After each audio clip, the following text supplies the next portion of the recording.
Hello aspirants, welcome to well prep education. नमस्कार दोस्तों, स्वागत है आप सभी लोगों का वेल प्रेप एजुकेशन में। और उम्मीद करता हूं आप लोगों की प्रिपरेशंस बहुत ही अच्छी चल रही होंगी, right. So guys, UKPSC assistant accountant और ऑडिटर वाली जो वैकेंसी है उसके बारे में आज बात करेंगे। आप लोगों की डिमांड पर एक्चुअली ये वीडियो लाना पड़ा, क्योंकि अभी एग्जाम में आप लोगों को पता है कि कुछ चेंज हुआ है। चेंज क्या हुआ है, ये एग्जाम 19 फरवरी को जो होना था, अब इसकी डेट क्या कर दी गई है, 23 अप्रैल। ये नोटिफिकेशन आप आज से 10 से 15 दिन पहले ही देख चुके हैं यूकेपीएससी की वेबसाइट पर, राइट। सो गाइज, अभी कुछ ऐसी चीजें चल रही हैं आयोग में जो कि हालांकि बहुत ही निंदनीय है, जिनको कह सकते हैं। और ये डेट चेंज होने वाला जो डिसीजन है, वो भी कहीं ना कहीं कई सारे कैंडिडेट्स को जो है बिल्कुल अच्छा नहीं लग रहा होगा। जो लोग तैयारी कर रहे होंगे, ऑब्वियसली इतने टाइम उन्होंने प्रिपरेशन किया और उसके बाद जो है डेट सडनली चेंज हो जाती है। बट उन लोगों के लिए जो लोग नई वैकेंसी ऐड होने के बाद अप्लाई किए थे, ऐसे लोग, या जब आपकी 108 वैकेंसीज असिस्टेंट अकाउंटेंट की बाद में ऐड हुई हैं और ऑडिटर की समथिंग 53 वैकेंसीज, राइट। तो ये वैकेंसीज ऐड होने के बाद जिन लोगों ने अप्लाई किया, शायद उन लोगों के लिए ज़्यादा जल्दी होने वाला था ये 19 फरवरी वाला डेट। तो उन लोगों के लिए कहीं ना कहीं सही है, ठीक है।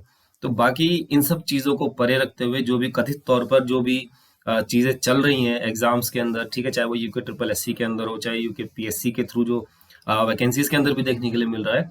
लेकिन हम लोग जो एक चीज कर सकते हैं, वो क्या कर सकते हैं, पढ़ाई ही कर सकते हैं, ठीक है। अभी आप लोगों के पास कोई नौकरी नहीं है, तो यही आप लोगों की नौकरी है भैया, यही करना है आप लोगों ने।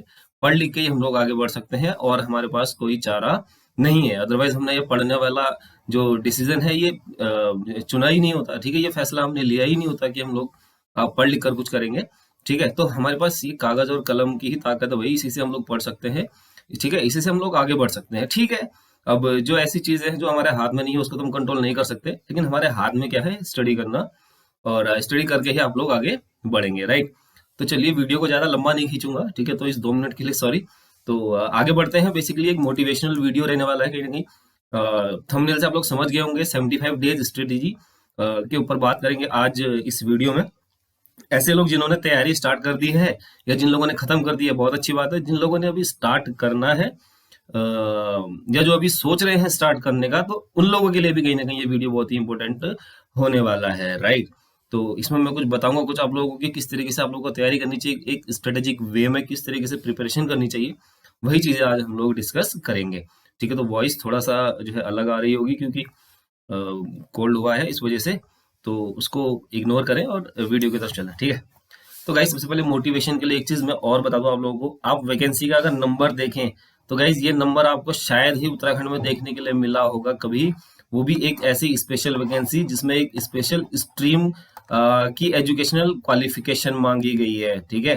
तो ये गोल्डन अपॉर्चुनिटी शायद उत्तराखंड में कभी पहले आई होगी या फिर कभी आएगी, ठीक है। 823 is a total number, right है, ठीक है। टोटल वैकेंसी जो है वो 823 वैकेंसी है, इंक्लूडिंग सहायक लेखाकार यानी असिस्टेंट अकाउंटेंट और ऑडिटर, राइट। ऑडिटर के आप लोगों की यहाँ पर 662 पोस्ट पहले एडवर्टीज हुई थी, जिसमें से अनरिजर्व्ड के 363 वैकेंसी, और असिस्टेंट अकाउंटेंट की बाद में जो ऐड हुई वैकेंसी बाद के नोटिफिकेशन से 108 वैकेंसीज ऐड हुई, जिसका टोटल हो जाता है 770। यानी कि 770 तो आप लोगों के पास टोटल असिस्टेंट अकाउंटेंट की पोस्ट है, जिसमें से अनरिजर्व की 425 हैं। तो अनरिजर्व वाले तो बिल्कुल भी निराश ना हो, क्योंकि 425 वैकेंसी शायद कभी देखने के लिए मिलती हैं उत्तराखंड जैसे छोटे स्टेट में, राइट। तो बहुत अच्छी बात है। टोटल नंबर यहाँ पर 770 है, जिसमें से 425 अनरिजर्व जनरल के कैंडिडेट्स फाइट करेंगे, राइट। और ऑडिटर की अगर मैं बात करूं, तो बहुत ही सुनहरी वैकेंसी है ये। 53 ही पद हैं, लेकिन बहुत ही सुनहरी वैकेंसी है, जिसमें से कि 27 जो पद हैं वो अनरिजर्व के हैं, ठीक है। जनरल वाले कैंडिडेट्स 27 पोस्ट पर फाइट करेंगे। इस तरीके से टोटल अनरिजर्व वाले हैं 452, यानी कि 823 वैकेंसीज में से 452 वैकेंसीज है। दोनों वैकेंसीज जो असिस्टेंट अकाउंटेंट है और ऑडिटर है, इसमें आप लोगों को डिफरेंस तो पता होगा शायद, राइट। अगर नहीं पता है तो मैं बता देता हूँ एक बार फिर से, छोटा सा जो है वे में समझेंगे एक बार, बहुत डिटेल नहीं बताऊंगा, ठीक है। जो सहायक लेखाकार वाली वैकेंसी है, उसमें आप लोगों के पास एजुकेशनल क्वालिफिकेशन में होना चाहिए, कॉमर्स में ग्रेजुएट हो या फिर बीबीए हो, राइट। यानी कि बीकॉम हो या फिर बीबीए हो, ठीक है, या फिर पोस्ट ग्रेजुएट हो आप अकाउंटेंसी के अंदर, right, in accountancy, post graduate in accountancy.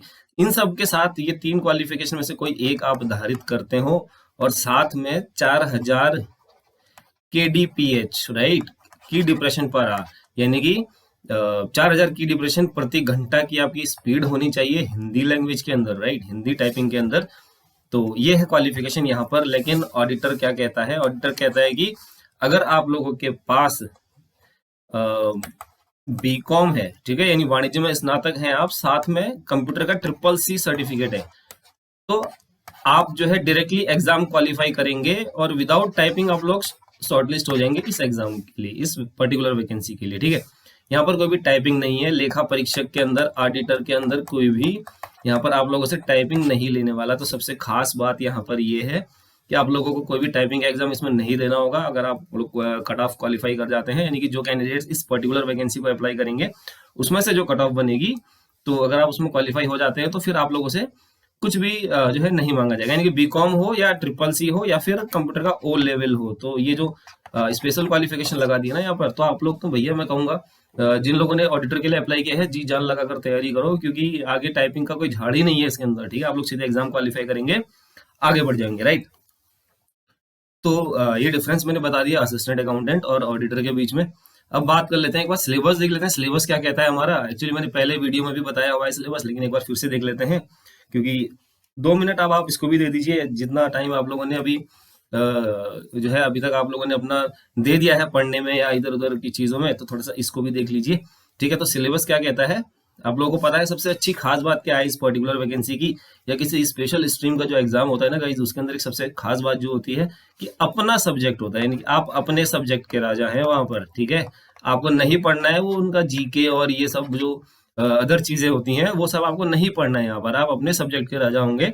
तो यहाँ पर खाली क्या है, आपको वाणिज्य, प्रबंधन और सामान्य हिंदी से, ठीक है, सामान्य हिंदी ऐड कर दी। कितना अच्छा, कितना प्यारा सब्जेक्ट ऐड किया है, हिंदी ऐड किया है, ठीक है ना। कोई जीके, अगर आपको टेंशन है जीके, अरे यार जीके याद नहीं होता, तो जीके बिल्कुल हटा दिया उन्होंने वहां से, ठीक है। मैथ्स आपकी अच्छी नहीं है, नहीं पूछ रहे हैं मैथ्स आपसे, टेंशन मतलब आप हिंदी पढ़ लो यार, जो आपकी मातृभाषा वो पढ़ लो, ठीक है। तो 100 क्वेश्चन रहेंगे यहाँ पर, 100 मार्क्स रहेंगे, 2 घंटे का यहाँ पर आपको टाइम मिलने वाला है, ठीक है। तो गाइज ये वीडियो अपने दोस्तों में भी शेयर कीजिए जो लोग अप्लाई कर रहे हैं इस पर्टिकुलर वैकेंसी को, जिन लोगों ने अप्लाई किया हुआ है, ठीक है। 2 घंटे का टाइम है, 100 क्वेश्चन, 100 मार्क्स और 1/4 की निगेटिव मार्किंग यहाँ पर रहने वाली है, ठीक है। 1/4 की नेगेटिव मार्किंग रहने वाली है। सेक्शन ए और सेक्शन बी 2 पार्ट्स में क्वेश्चन पेपर डिवाइड होगा। सेक्शन ए में आपका कॉमर्स से रिलेटेड क्वेश्चंस पूछे जाएंगे, और जो सेक्शन बी होगा आपका, उसमें आपकी मातृभाषा हिंदी से रिलेटेड क्वेश्चंस पूछे जाएंगे। देखिए सिलेबस देखिए कितना प्यारा है। सबसे पहले सेक्शन बी की बात करूंगा, साथ ही साथ डिस्कस करेंगे स्ट्रेटेजी भी किस तरीके से आप लोगों को पढ़ना है, ठीक है। तो सामान्य हिंदी की अगर मैं बात करूं तो ये 6 बिंदु दिए हुए हैं, 6 बिंदु में जो टॉपिक्स अंकित किए हुए, जैसे विलोम शब्द 3 नंबर के, यानी कि 3 क्वेश्चन विलोम मिलेंगे आपको।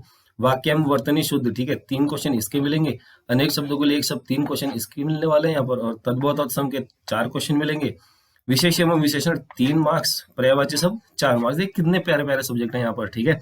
करना आपको क्या है, इस 75 डेज की स्ट्रेटेजी के अंदर, 75 दिन की जो है स्ट्रेटेजी के अंदर, इसमें आपको देखिए कुछ भी कॉन्सेप्ट क्लियर करने की जरूरत यहाँ पर नहीं है। विलोम शब्द क्या होता है आप लोग अच्छी तरह जानते हैं। वाक्य वर्तनी शुद्ध करना आप लोगों ने पढ़ा हुआ है, ठीक है, बचपन से ही पढ़ते हुए आ रहे हैं। बस ये है कि एक सही बुक का चुनाव करना है और पढ़ना है, ठीक है। अगर इसके लिए अगर मैं बुक की बात करूँ तो एक हरदेव बाहरी, राइट,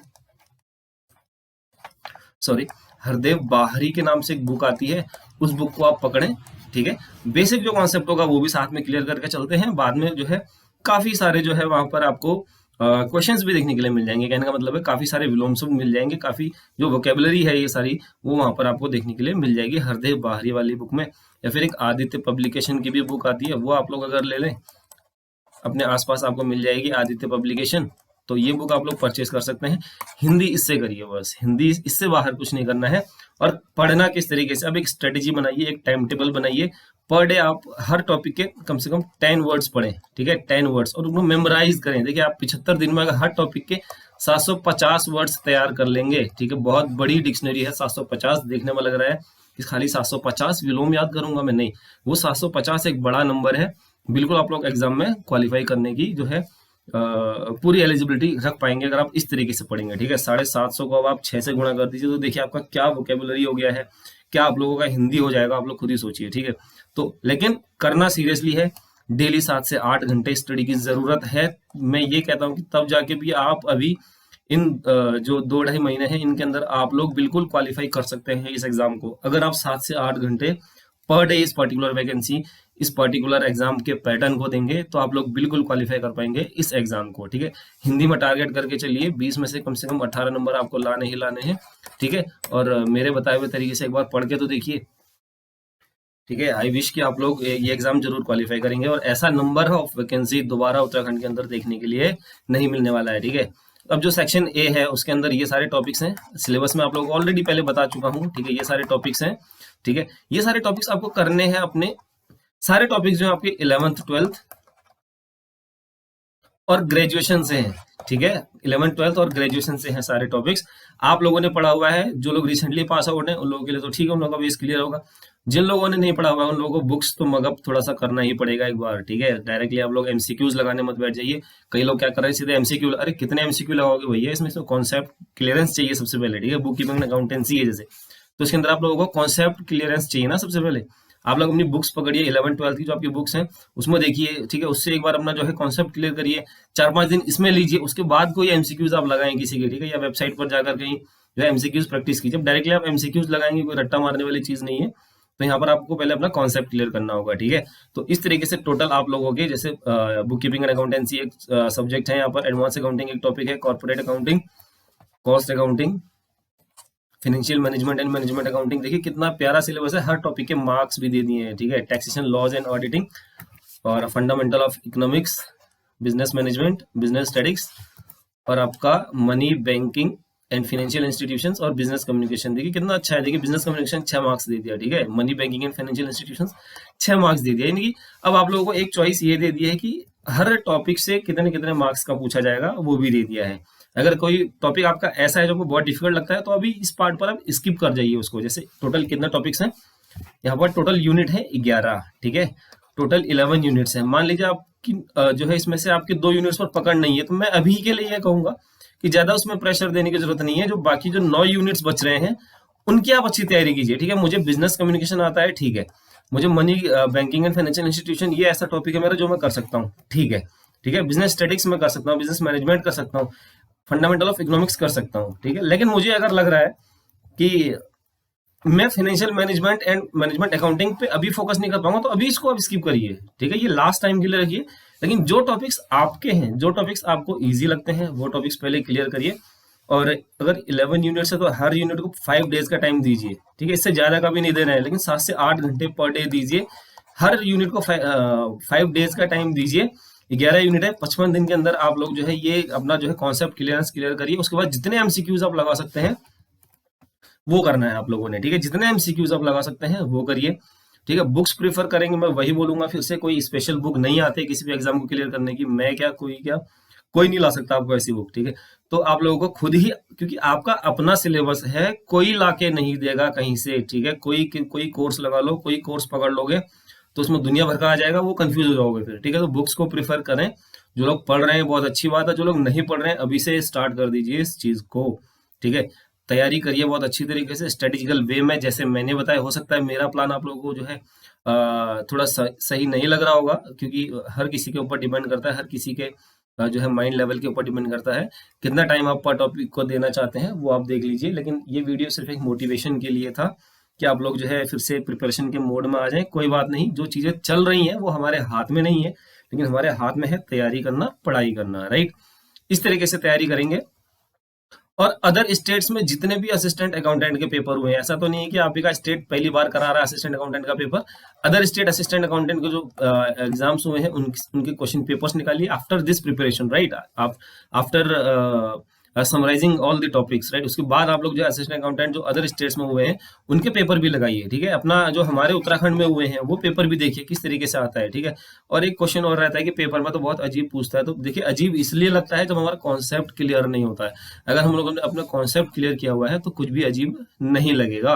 और वहां पर नेगेटिव मार्किंग लगाने की जो हमारी हैबिट होती है उसको कंट्रोल करना ही सबसे बड़ी पावर है आपकी, वहां पर सबसे बड़ी ताकत है आप लोगों की, ठीक है। तो नेगेटिव मार्किंग उस पर कंट्रोल करना है कि नेगेटिव नहीं लगाने हैं ज्यादा, ठीक है। जो आ रहा है वही करना है। ये तो खैर बाद की बात है, अभी आप लोग प्रिपरेशन करिए, ठीक है। काफी टाइम तक आप लोगों के साथ अभी जुड़े रहेंगे तो।